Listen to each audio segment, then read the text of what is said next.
സ്വാമി ശരണം. ആയിരങ്ങളെ സാക്ഷി നിർത്തി ലോകമാത അഹല്യാബായി ഹോൾക്കർ ജയന്തിയുടെ ത്രിശതാബ്ദി ആഘോഷങ്ങൾക്ക് എറണാകുളത്ത് പ്രൗഢോജ്വലമായ തുടക്കം.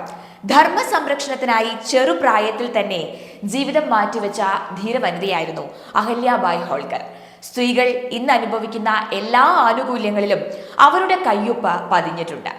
സ്വാർത്ഥ രാഷ്ട്രീയ ചരിത്രം എഴുത്തുകാർ തമസ്കരിച്ച ധീരതയുടെ ഇതിഹാസമാണ് അഹല്യാബായി ജയന്തി ആഘോഷങ്ങളിലൂടെ പുനർജനിക്കുന്നത് എന്ന് സമ്മേളനം ഉദ്ഘാടനം ചെയ്ത മുൻ കേന്ദ്രമന്ത്രി സ്മൃതി ഇറാനി പറഞ്ഞു.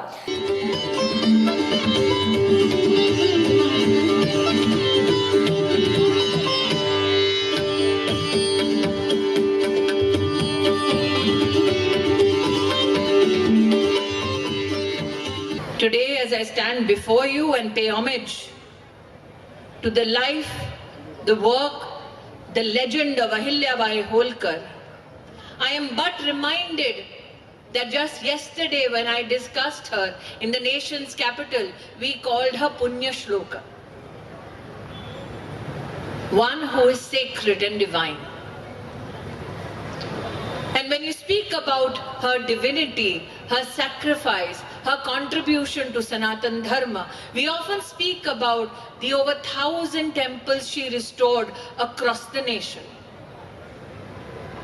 Kedarnath is spoken of, Ujjain Mahakal is spoken of, but what is wondrous about her contribution to Kashi?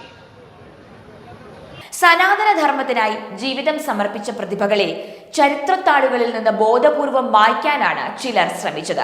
അഹല്യാബായിയെ പോലെയുള്ള ഭാരതീയ ധീര വനിതകളുടെ സംഭാവനകളും ഭരണ നിപുണതയും നമ്മുടെ തലമുറകളിൽ നിന്നും അവർ മറച്ചു കളഞ്ഞു എന്നും സ്മൃതി ഇറാനി പറഞ്ഞു. ടിപ്പു സുൽത്താനെ ആഘോഷിച്ച നാടാണ് ഇത്. എന്നാൽ അഹല്യാബായിയെ അറിയാനും അറിയിക്കാനും ഒരു ശ്രമവും നടന്നിട്ടില്ല. അക്രമികൾ ഇല്ലാതാക്കിയ സംസ്കൃതിയുടെ കേന്ദ്രങ്ങൾ അഹല്യാബായി പുനരുദ്ധരിച്ചു. കാശി വിശ്വനാഥ ക്ഷേത്രം, കേദാർനാഥ്, ഉജ്ജയിൻ തുടങ്ങി രാജ്യത്തെ 1100-ലേറെ ക്ഷേത്രങ്ങൾ നവീകരിച്ചു.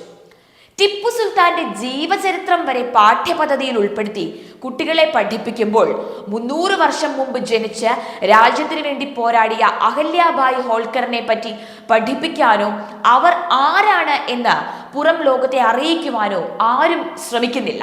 രാജ്യത്തെ കാശി വിശ്വനാഥ ക്ഷേത്രം അടക്കം 1000-ലധികം ക്ഷേത്രങ്ങൾ അവർ പുനർനിർമ്മിച്ചു. ഒരു ഭരണാധികാരി എങ്ങനെയാകണം എന്നതിന്റെ മാതൃകയാണ് ദേവി അഹല്യ. ജനക്ഷേമം, തുല്യനീതി, പരിസ്ഥിതി സംരക്ഷണം തുടങ്ങിയ മേഖലകളിലെല്ലാം അവർ മാതൃകയാണ്.